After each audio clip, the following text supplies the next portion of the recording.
Good morning, good afternoon, good evening, or whatever time you're watching this. My name is Elwoods.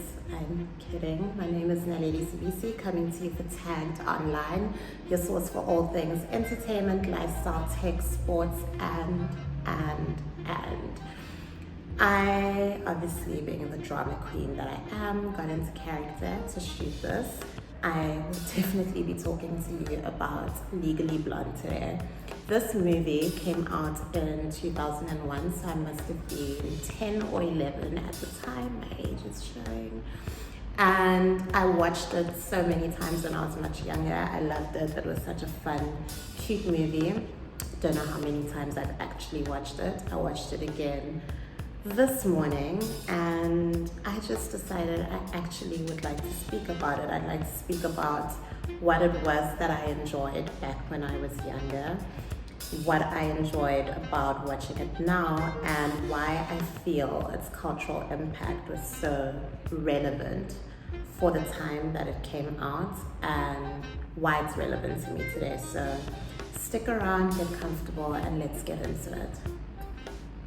So before I even get into this movie, I will just get a little personal with you and give you a little bit of my background. So growing up, I have always inclined to more a creative space. My chosen career when I was young, I desperately wanted to be a sound engineer. I really just wanted to make music. Somewhere along the line, that was not a real thing. I started to incline more towards visual art, writing, etc. during my high school career.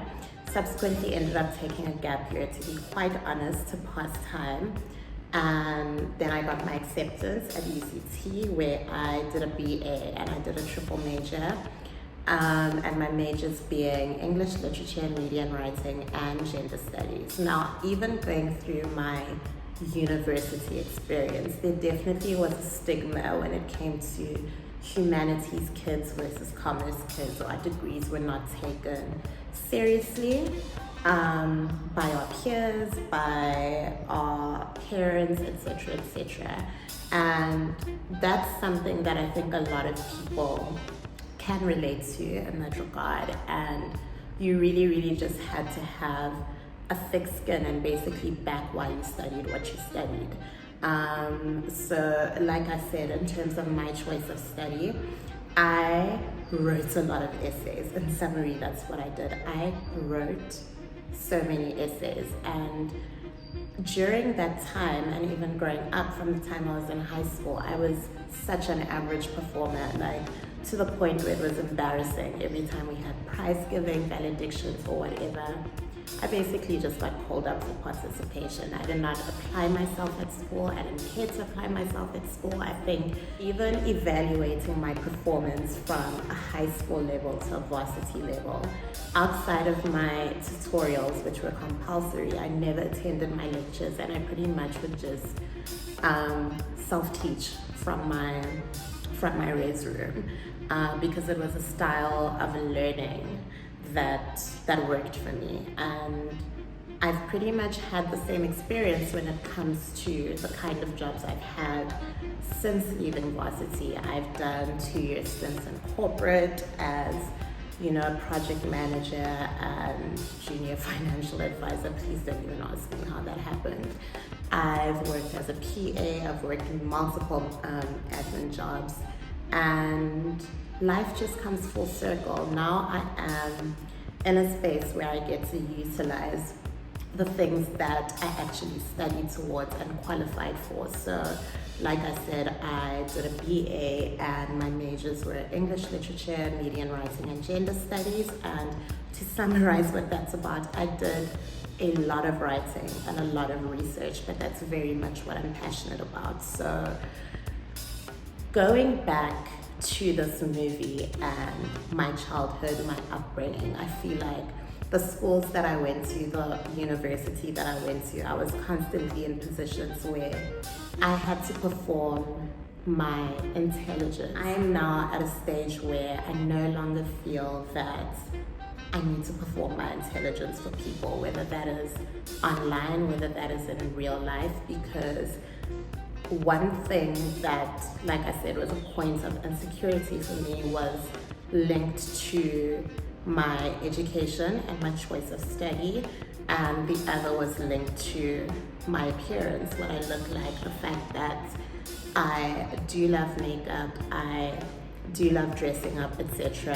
It comes with assumptions because, as we know, first impressions count. So I've been called multiple things, from uneducated, so many things that used to affect me, that used to hurt me, even as recent as 2 years ago. But a lot of growth has happened since then, and like I say, I'm currently at a stage in my life where I don't feel the need to perform my intelligence, and the universe has placed me in spaces where I am employed to do what I'm good at. And so really the only people that I have to prove myself to are my counterparts, my colleagues, and my employers, because they very much know why they chose to work with me, and that's based on the quality of my work. And so watching this movie again years later, and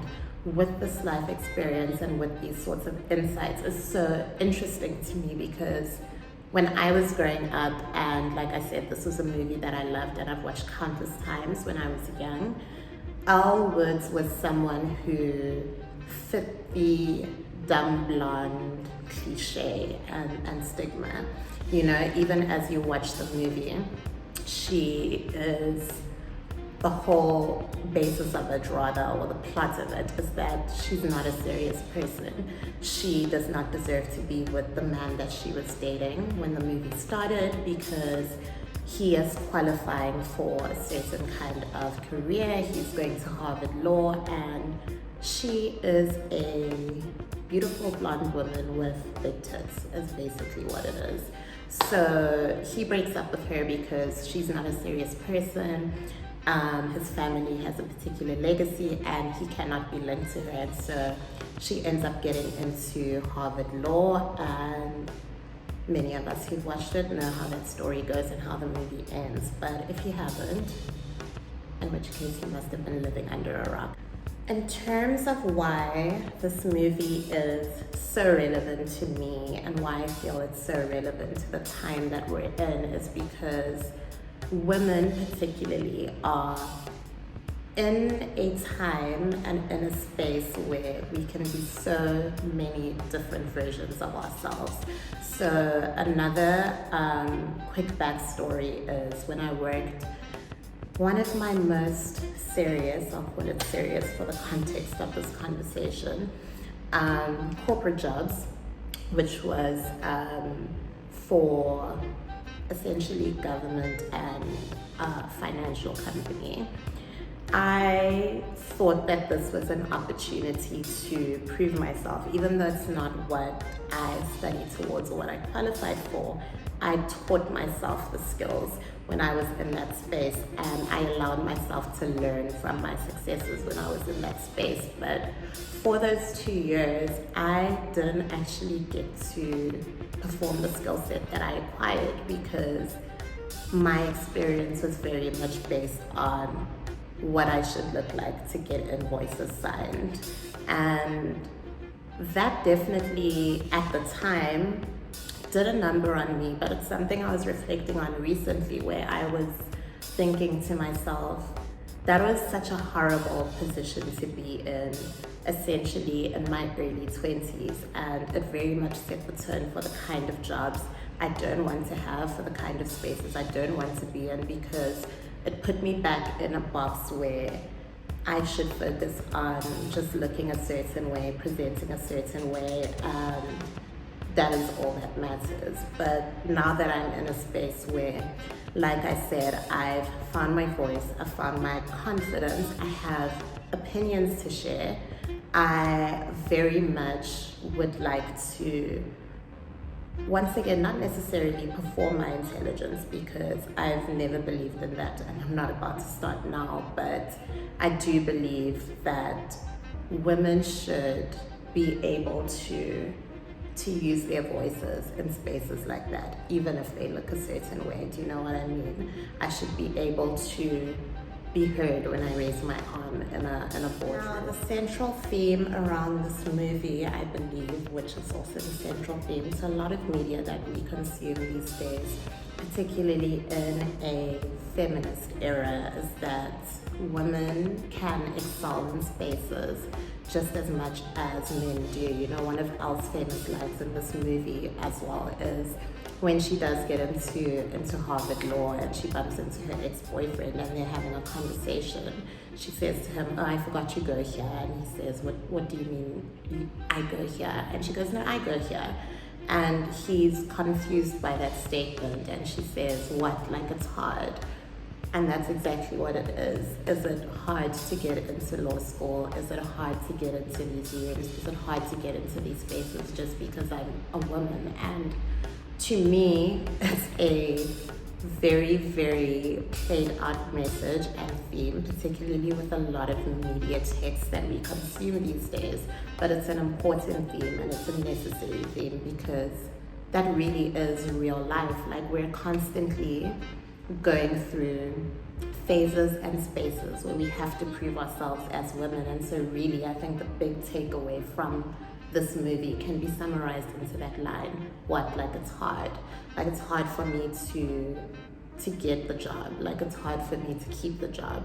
Like it's hard for me to do all these things while still looking the way that I want to look, while still inspiring people based on the way I'm moving. And that is why I think Legally Blonde is culturally important.